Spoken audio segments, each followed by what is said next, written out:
ជំរាបសួរអ្នកស៊ើបអង្កេតទាំងអស់គ្នាថ្ងៃនេះយើងនឹងមកបន្តសាច់រឿងខូនណានភាគទី24យើងទាំងអស់គ្នាហើយរឿងក្តីនៅវគ្គនេះគឺជាការស្លាប់របស់បរិសដែលមានអំណាចម្នាក់ហើយចង់ដឹងថាខូនណានរបស់យើងអាចដោះស្រាយរឿងនេះបានដោយរបៀបណាចាំទៅតាមដានជាមួយនឹងខ្ញុំបន្តិចទៀតនេះប៉ុន្តែមុននឹងទៅតាមដាននៅភាគថ្មីនេះសូមអ្នកទាំងអស់គ្នាជួយចុច Subscribe ផងណាអញ្ចឹងតោះកុំឲ្យខាតពេលវេលាយូរទៅតាមដាននៅសាច់រឿងនេះទាំងអស់គ្នាដែលសាច់រឿងនៅវគ្គនេះគឺចាប់ផ្ដើមឡើងនៅផ្ទះរបស់លោក Kokoro ដែលនៅក្នុងផ្ទះរបស់លោក Kokoro ពេលនេះគឺមានបរិសម្នាក់ដែលគាត់មានឈ្មោះថា Heiji Hattori ហើយគ្រប់គ្នាស្គាល់គាត់ថាជាអ្នកកំពូលស៊ើបអង្កេតហើយគាត់មកទីនេះគឺដើម្បីស្វែងរក Shinichi Kudo ដើម្បីបង្ហាញថានរណាជាអ្នកពូកែជាងហើយភ្លាមនោះដោយឃើញ Conan មានការប្រាស្រ័យនឹងកណ្ដាស់គាត់ក៏បានដករបស់អ្វីមួយយ៉ាងយកទៅឲ្យ Conan បានផឹកតែបន្ទាប់ពី Conan បានផឹកហើយ Conan មានអារម្មណ៍ថាវិលមុខដែលដូចជាស្រវឹងអីចឹងដែលបន្ទាប់មកទៅយើងដឹងថារបស់ដែល Heiji ឲ្យ Conan បានផឹកនោះគឺជាស្រាហើយក្នុងពេលនោះក៏មាននារីម្នាក់ដែលគាត់មានឈ្មោះថា Kimi Sujimura បានមករកលោក Kokoro ដើម្បីឲ្យស៊ើបអង្កេតនៅរឿងរបស់នាងដែលគាត់មកទីនេះគឺចង់ឲ្យលោក Kokoro ស៊ើបអង្កេតអំពីសង្សាររបស់កូនប្រុសរបស់គាត់ហើយលោក Kokoro ក៏បានមើលជីវប្រវត្តិរបស់សង្សាររបស់កូនប្រុសរបស់គាត់ដែលហាក់មើលទៅដូចជាមិនមានអ្វីខុសទាស់អីទេហើយក្នុងពេលនោះលោក Heiji ក៏បាននិយាយកាត់ថាវាមិនខុសទាស់អីទេអ្វីដែលទាស់នោះគឺអ្នកនាង Kimi មិនពេញចិត្តនាងហើយអ្នកនាង Kimi ក៏បាននិយាយថាបើចង់ដឹងរឿងច្បាស់តតែនិយាយជាមួយនឹងប្តីខ្ញុំនៅឯផ្ទះហើយលោក Kokoro ក៏បានចោទសួរទៅវិញថាបើត្រូវនិយាយទាំងពីរនាក់ដែលមិនមកទីនេះទាំងពីរនាក់តែម្ដងទៅដែលអ្នកនាង Kimi ក៏បានតបទៅវិញថាប្តីរបស់គាត់គឺជាអ្នកមានអំណាចបើសិនមកគាត់មកទីនេះប្រហែលអាចនឹងមានបញ្ហាភ្លាមនោះលោក Heichi ក៏បានផ្ដល់យោបល់ថាបើអញ្ចឹងអណ្ដែតយើងត្រូវតែទៅទាំងអស់គ្នាដោយសារតែទៅតែលោក Kokoro ម្នាក់អាចនឹងមានការសង្ស័យពីមនុស្សជុំវិញនោះហើយ Heichi ក៏បានឲ្យរាននឹង Conan ទៅដែរដោយសារតែគិតថាបើសិនជារានទៅប្រហែលជា Shinichi Kudo អាចនឹងបង្ហាញខ្លួនហើយខ្ញុំសូមរំលឹកអ្នកទាំងអស់គ្នាតិចគឺ Conan នេះហើយដែលជា Shinichi Kudo ដែលត្រូវបានថ្នាំធ្វើឲ្យគាត់ក្លាយជាក្មេងនឹងឯងអញ្ចឹងតោះទៅតាមដានសាច់រឿងយើងបន្តទៀតបន្ទាប់មកពួកគេក៏បានទៅដល់ផ្ទះរបស់អ្នកនាង Kimi ហើយក្នុងផ្ទះនោះក៏មានអ្នកបម្រើដែលគាត់មានឈ្មោះថា Fumio Koike និងក្នុងនោះពួកគេក៏បានជួបកូនប្រុសរបស់អ្នកនាង Kimi ដែលគាត់មានឈ្មោះថា Takayoshi Sujimura និងសង្សាររបស់គាត់ឈ្មោះថា Yukiko Katsuragi ដែលគ្រាន់តែជួបគ្នាភ្លាមអ្នកនាង Kimi គឺហាក់ដូចជាមិនពេញចិត្តអ្នកនាង Yukiko យ៉ាងខ្លាំងហើយនៅក្នុងផ្ទះនោះក៏មានឪពុកក្មេករបស់អ្នកនាង Kimi ដែលគាត់មានឈ្មោះថា Toshimitsu Sujimura ដែលលោក Mitsu គាត់ក៏បាននិយាយអំពីត្រីដែលគាត់បានស្ទូចបាននៅប្រហែលថ្ងៃមុនយកមកអួតអ្នកនាង Kimi បន្ទាប់មកពួកគេក៏បានដាក់ទៅបន្ទប់របស់ប្តីរបស់អ្នកនាង Kimi ដែលអ្នកនាង Kimi ខំគួរយ៉ាងណាក៏ប្តីគាត់មិនបើកទ្វារឲ្យដែរហើយគណៈពេលនោះគាត់ក៏បានយកសោចាក់ទម្លុះទ្វារនោះចូលទៅគ្រាន់តែចូលដល់ភ្លាមពួកគេមានអារម្មណ៍ថាចម្លែកណាស់ដែលក្នុងបន្ទប់ចាក់បទចម្រៀងលឺនិងជាពិសេសប្តីរបស់អ្នកនាង Kimi បានដេកលក់ហើយអ្នកនាង Kimi បានដាស់ប្តីគាត់យ៉ាងណាក៏គាត់មិនភ្ញាក់ដែរហើយស្រាប់តែពេលនោះគាត់បានធ្លាក់ពីលើកៅអីហើយពួកគេក៏បានដឹងថាប្តីអ្នកនាង Kimi គឺបានស្លាប់បាត់បង់ជីវិតបាត់ទៅហើយភ្លាមនោះ Conan ហើយនិង Heichi ក៏បានពិនិត្យមើលសាកសពរបស់ប្តីអ្នកនាង Kimi ក៏បានដឹងថាលោកត្រូវបានគេយកមកចូលចាក់ចំកដែលបណ្ដាលឲ្យគាត់ស្លាប់ភ្លាមៗនៅនឹងកន្លែងដែលមកចូលនោះគឺមានថ្នាំពុលនៅពីលើបន្ទាប់មកលោកអត្តកម្ម Mercury និងប៉ូលីសដទៃទៀតក៏បានមកដល់កន្លែងកើតហេតុហើយក៏បានសួរថាតើមានដឹងទេមូលហេតុអ្វីបានជាជនរងគ្រោះត្រូវបានស្លាប់ខណៈពេលនោះ Heichi ក៏បានបកស្រាយថាជនរងគ្រោះត្រូវបានស្លាប់ដោយសារមកចូលចាក់ចូលកដែលមានថ្នាំពុល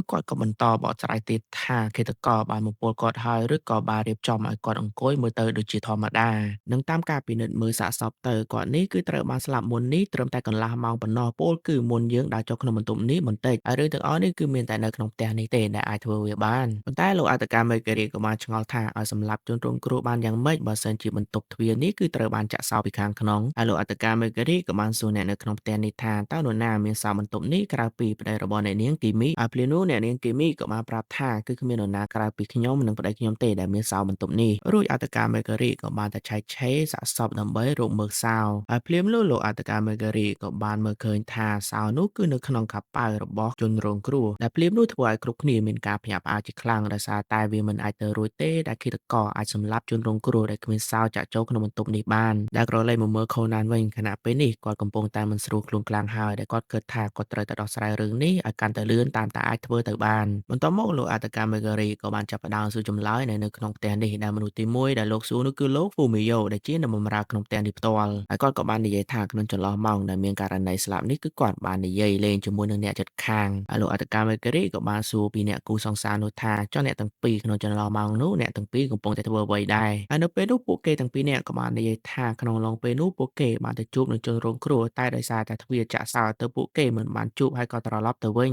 ញហើយចំណែកលោក Mitsu វិញក៏គាត់បាននិយាយថាក្នុងឡុងពេលនោះគឺគាត់បានអង្គុយមើលទូរទស្សន៍នៅបន្ទប់ ក្បែរនោះហើយក្នុងពេលនោះហេជីក៏បានកត់ថាអ្នកដែលជាឃាតករសម្រាប់ជនរងគ្រោះគឺមានតែអ្នកដែលនៅជិតជនរងគ្រោះក្នុងអំឡុងពេលនោះតែប៉ុណ្ណោះហើយចំណែកខូណានយើងឯនេះវិញគឺជំងឺគាត់កាន់តែធ្ងន់ទៅហើយតែគាត់មានអារម្មណ៍ថាដូចជាត្រូវថ្នាំបំពុលការដែលគាត់ខ្លាចទៅជាកូនក្មេងអញ្ចឹងសរុបពេលនេះដូចគ្នាទាំងហេជីទាំងខូណានកំពុងតែគិតពីវិធីដែលឃាតករសម្រាប់ជនរងគ្រោះបានដល់របៀបណាហើយពួកគេទាំងពីរបានគិតយ៉ាងល្អិតល្អន់ហើយទីបំផុតពួកគេទាំងពីរនាក់ក៏បានរកឃើញវិធីសាស្ត្រដែលឃាតករប្រើដើម្បីសម្លាប់ជនរងគ្រោះប៉ុន្តែពេលនោះខូណានដោយមិនអាចនឹងទ្រាំទ្របានគាត់ក៏សម្លាប់បាត់បង់ស្មារតីបាត់ទៅហើយចំណែកហេជីវិញខណៈពេលនេះគាត់កំពុងតែរកផុសតាងនៅបន្ទប់គេនេះហើយទីបំផុតគាត់ក៏បានរកឃើញនៅអ្វីដែលគាត់ចង់រកហើយគាត់ក៏បានគិតក្នុងចិត្តថាគឺគាត់បានយកឈ្នះទៅលើខូណានឬក៏ Shinichi Kudo របស់យើងបាត់ទៅហើយបន្ទាប់ពីរកបាននៅផុសតាងដែលខ្លួនគិតថានេះគឺជាផុសតាងដ៏សំខាន់មួយហេជីក៏បាននិយាយប្រាប់អ្នកគ្រប់គ្នាថាខ្លួនបានដឹងពីល្បិចនៃទ្វារចាក់សោនេះនឹងនរណាគឺជាឃាតករហើយលោក Kokoro ក៏បានចេញមកសួរថាតើឃាតករធ្វើយ៉ាងម៉េចដែលអាចសម្លាប់ជនរងគ្រោះនឹងចេញពីទ្វារនេះដែលចាក់សោពីខាងក្នុងដែលហេជីក៏បានលើកខ្សែមួយហើយក៏បាននិយាយថានេះហើយគឺជាចម្លើយនៃរឿងនេះគ្រប់យ៉ាងបន្ទាប់មកហេជីក៏ឲ្យលោកអត្តកាមេការីដែលធ្វើដូចជាជនរងគ្រោះហើយគាត់ក៏បានបកស្រាយថាឃាតករបានសម្លាប់ជនរងគ្រោះរួចសុកអំបោះចូលទៅក្នុងហៅប៉ៅខោរបស់ជនរងគ្រោះបន្ទាប់មកដាក់ជនរងគ្រោះឲ្យអង្គុយនៅលើកៅអីហើយក៏ទាញចុងអំបោះទាំងសងខាងទៅរកទ្វារហើយចាក់សោទ្វារដល់ប្រាកូនសោរបស់ជនរងគ្រោះហើយក៏ចងកូនសោនោះភ្ជាប់នឹងចុងអំបោះម្ខាងទៀតបន្ទាប់មកទាញចុងអំបោះម្ខាងទៀតពីខាងក្រៅតាមចន្លោះក្រោមទ្វារដើម្បីទាញកូនសោចូលទៅក្នុងហៅប៉ៅពីជាន់របស់ជនរងគ្រោះរលែកមកមើលខូណានវិញម្ដងខណៈពេលនេះគាត់កំពុងតែមានអាការៈមិនស្រួលក្នុងខ្លួនជាខ្លាំងតែនៅក្នុងខ្លួនគាត់ពេលនេះគាត់មានអារម្មណ៍ថាមានភ្លើងឆេះយ៉ាងខ្លាំងនៅក្នុងខ្លួនគាត់ហើយមូលហេតុទាំងអស់នេះគឺដោយសារតែគាត់បានផឹកស្រាដែលហេជីបានឲ្យគាត់ដែលនេះគឺជាសញ្ញាដែលធ្វើឲ្យគាត់អាចខ្លាចទៅជាមនុស្សធំវិញបានក្រឡេកមកមើលហេជីវិញខណៈពេលនេះគាត់កំពុងតែបកស្រាយនៅរឿងក្តីនេះហើយគាត់ក៏បានចោទប្រកាន់ទៅលោកមីតស៊ូដោយសារតែគាត់បានរកឃើញនៅដុំអំបោះនិងម្ជុលដែលប្រើនៅក្នុងល្បិចនេះនៅក្នុងបន្ទប់របស់លោកមីតស៊ូហើយគាត់ក៏បានចោទប្រកាន់ថាលោកមីតស៊ូគឺជាឃាតករហើយចំណែកលោកមីតស៊ូគឺមិនដឹងថានិយាយអ្វីទេគាត់ក៏ព្រមទទួលកំហុសនេះទាំងស្រុងដែលរឿងក្តីនេះហាក់មើលទៅដូចជាត្រូវបានដោះស្រាយរួចហើយស្រាប់តែពេលនោះខូណារបស់យើងក៏បានប្រែក្លាយខ្លួនទៅជាមនុស្សធំវិញដែលធ្វើឲ្យគ្រប់គ្នាមានការភ្ញាក់ផ្អើលយ៉ាងខ្លាំង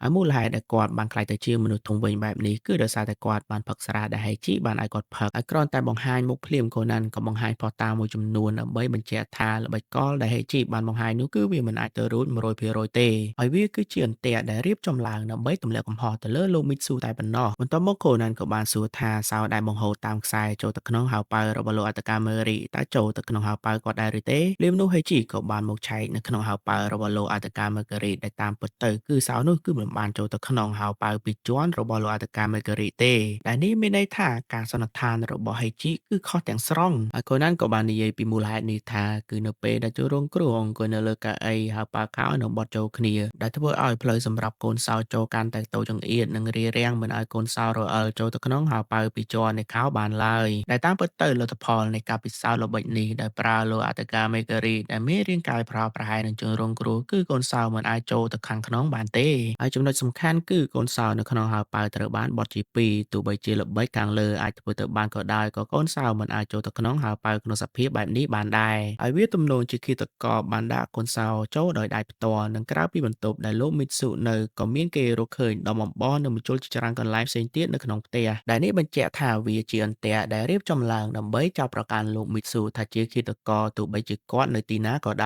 យហើយក្នុងពេលនោះខូណានក៏បានចង្អុលបង្ហាញថានរណាគឺជាឃាតករពិតប្រាកដហើយអ្នកដែលជាឃាតករដែលសម្លាប់ជនរងគ្រោះនោះគឺអ្នកនាងគីមីស៊ូជីម៉ូរ៉ាដែលជាប្រពន្ធរបស់ជនរងគ្រោះផ្ទាល់តែម្ដងហើយខូណានក៏បានបកស្រាយពីល្បិចដែលអ្នកនាងគីមីសម្លាប់ប្តីរបស់ខ្លួនឯងថាដែលដំបូងនឹងឲ្យថ្នាំងងុយដីទៅឲ្យប្តីរបស់នាងបានផឹកហើយក្រោយមកនៅពេលដែលនាងនាំលោកកូករ៉ូនិងក្រុមរបស់គាត់ចូលមកនាងក៏ធ្វើជាដាស់គាត់ហើយក៏បានចាក់គាត់សម្លាប់ដោយម្ជុលពឹសហើយនាងបានចាក់តន្ត្រីលឺនិងយកសៀវភៅមកកូននៅលើតុដើម្បីបិទបាំងមុខនៅសម្លេងរបស់ជនរងគ្រោះក្នុងករណីដែលគាត់ធ្ងោឬទឹកមុខរបស់គាត់ប្រែប្រួលដោយការឈឺចាប់មុនពេលនឹងស្លាប់ហើយជីបានហៅល្បិចនេះថាការឃាតកម្មក្នុងបន្ទប់បិទជិតតាមបែបចិត្តវិទ្យាហើយក៏គាត់បានបន្តទៀតថាឃាតករប្រហែលជាមានបំណងបោកបញ្ឆោតសាក្សីទាំងអស់ឲ្យគិតថាជនរងគ្រោះបានស្លាប់តាំងពីមុនពេលពួកគេបានចូលទៅក្នុងបន្ទប់នេះមកម្ល៉េះហើយកូណានក៏បាននិយាយបន្តពីហេជីថាដូចជាជនរងគ្រោះដែរឃាតករក៏មានបន្តោងកូនសោដែលមានម៉ូតអាចបំបែកជាពីរបានហើយឃាតករក៏បានប្រើវាធ្វើជាដកកូនសោចេញប៉ុន្តែការពិតបានដកម្ជុលពឹសចេញពីខាងក្នុងបន្តោងកូនសោនោះទេដែលលោកអត្តកាមេការីក៏បានទៅសំសើរបស់អ្នកនាងគេមីមើលថាតើមានម្ជុលពឹសឬអត់ហើយពិតមែនម្ជុល ចូលពឹសនោះគឺនៅក្នុងសោរបស់អ្នកនាងគីមី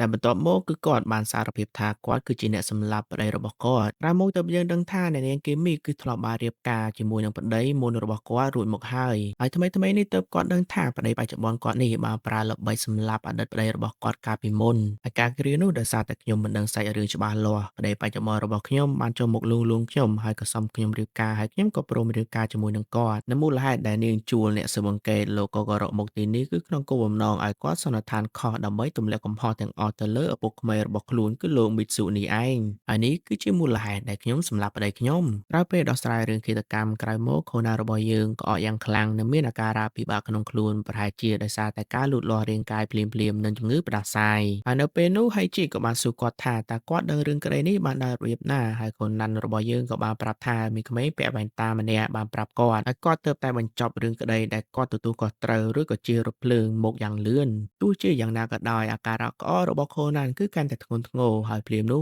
រ៉ានក៏បានចេញទៅហៅគ្រូពេទ្យហើយក្នុងពេលនោះហៃជីក៏បានចេញមកទទួលស្គាល់ការបរាជ័យរបស់ខ្លួនហើយក៏បាននិយាយថាលើក្រោយពេលជួបគ្នាគាត់នឹងយកឈ្នះខូណាន់ឲ្យបានដោយការសន្និដ្ឋានឲ្យបានត្រឹមត្រូវជាទីបំផុតភ្លាមនោះខូណាន់មានការឈឺបេះដូងជាខ្លាំងដែលគាត់ដឹងខ្លួនឯងថាបន្តិចទៀតនេះគាត់នឹងក្លាយទៅជាកូនក្មេងវិញហើយខូណាន់ក៏បន្តមានអារម្មណ៍ឈឺចាប់ត្រង់បេះដូងជាខ្លាំងហើយខណៈពេលនោះគាត់ក៏បានត្រឡប់ទៅជាខូណាន់ពីតូចវិញ